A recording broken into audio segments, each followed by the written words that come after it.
This is not a podcast about being broken, although you may have been.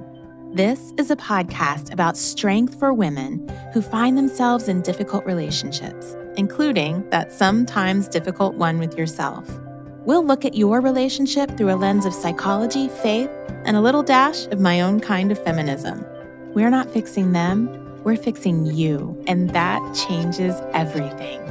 Welcome to Stronger in the Difficult Places. Save yourself, heal your relationships. Listen in.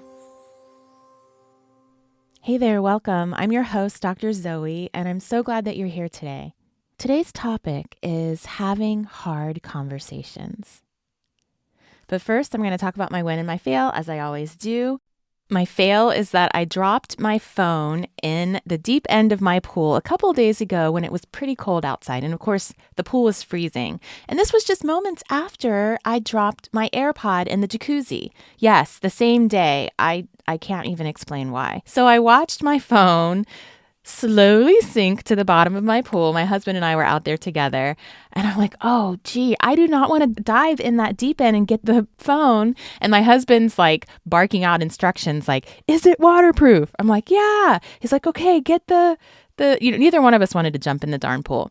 And so I got the net to try to scoop up the phone and it just wouldn't work. The phone was on the bottom of the pool and the net would just not scoop it up. So I took the net and I drug the phone from the bottom of the pool to try to get it to the shallow end. And my dear, sweet 16-year-old daughter agreed to jump in the cold pool and get the phone for me once it was in the shallow end. Good news is my AirPods dried and they still worked. My phone still works. Unfortunately, the process of dragging it from the deep end to the shallow end scraped up my screen, but hey, it survived. I've survived. I'm sure that there was some kind of lesson to learn from that. Keep my devices away from water. I don't know. But there's my fail.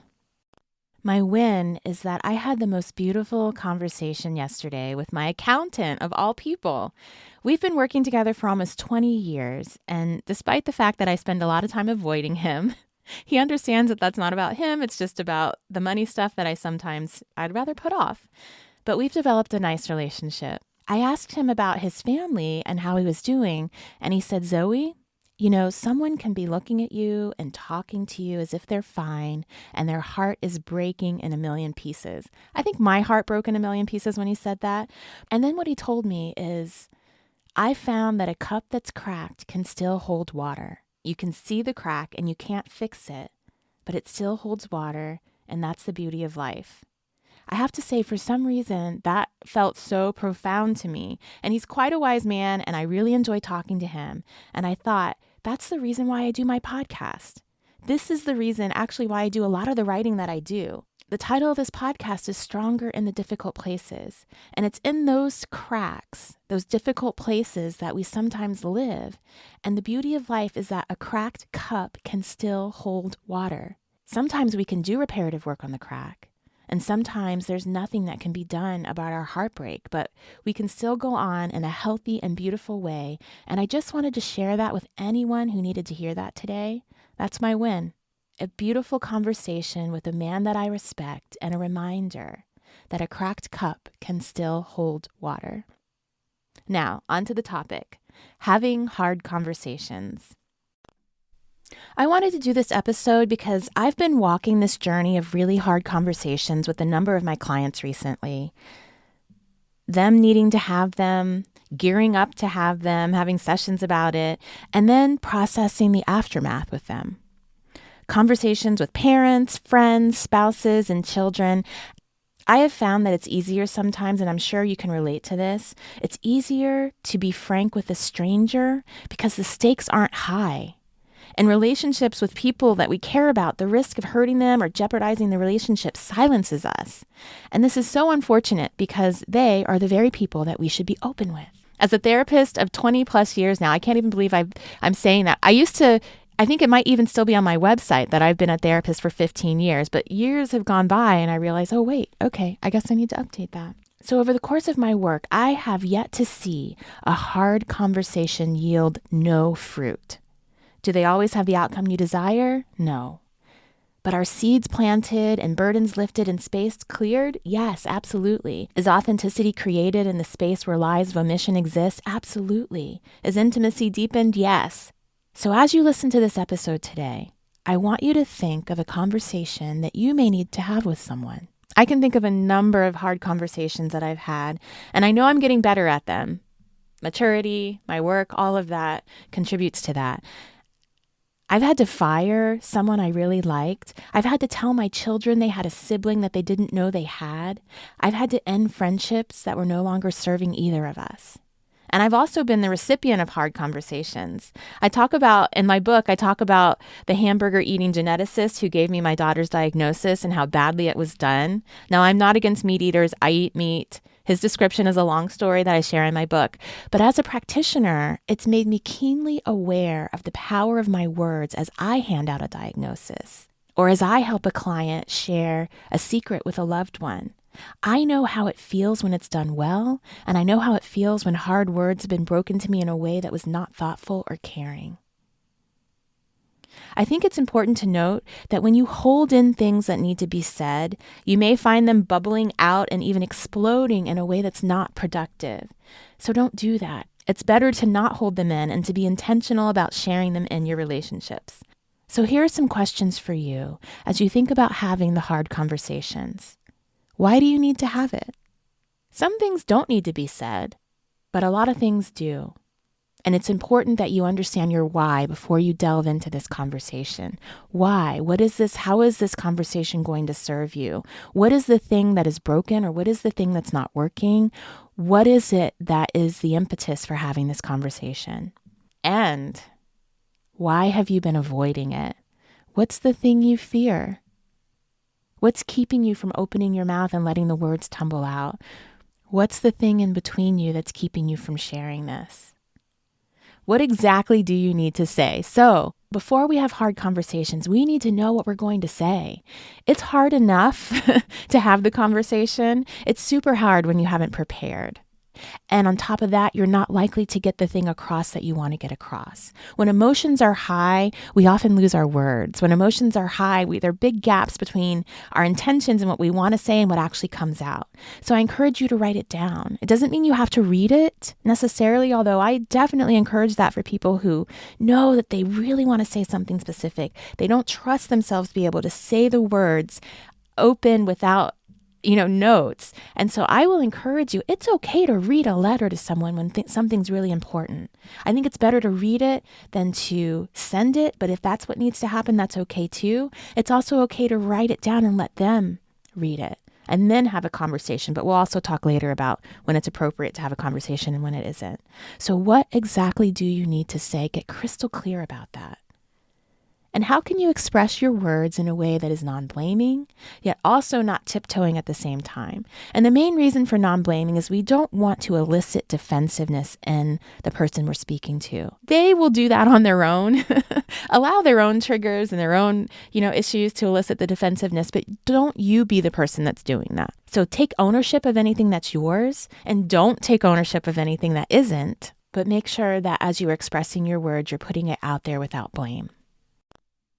Next, what do you expect from this conversation? So don't lie to yourself and say you don't expect anything. Of course you do. We all have expectations when we come to somebody, especially with something that's important. So be honest with yourself. What do you expect from this conversation? And next, how will you be okay if you don't get it? So it's okay to have those expectations, but you also need to be realistic that the things that you hope will come out of that conversation may not ever and may not now. We do need to recognize that we're planting seeds when we have conversations with people. So what do you expect? Write it down, be honest.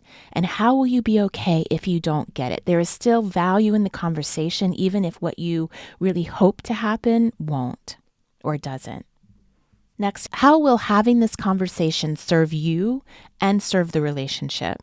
Now, if you feel like this is only serving you, let me assure you that it will also serve the relationship, because you need to be healthy in this relationship for the greater good of the relationship. And so even if it feels like a selfish thing, this thing that you're coming to this other person with, it still serves the relationship.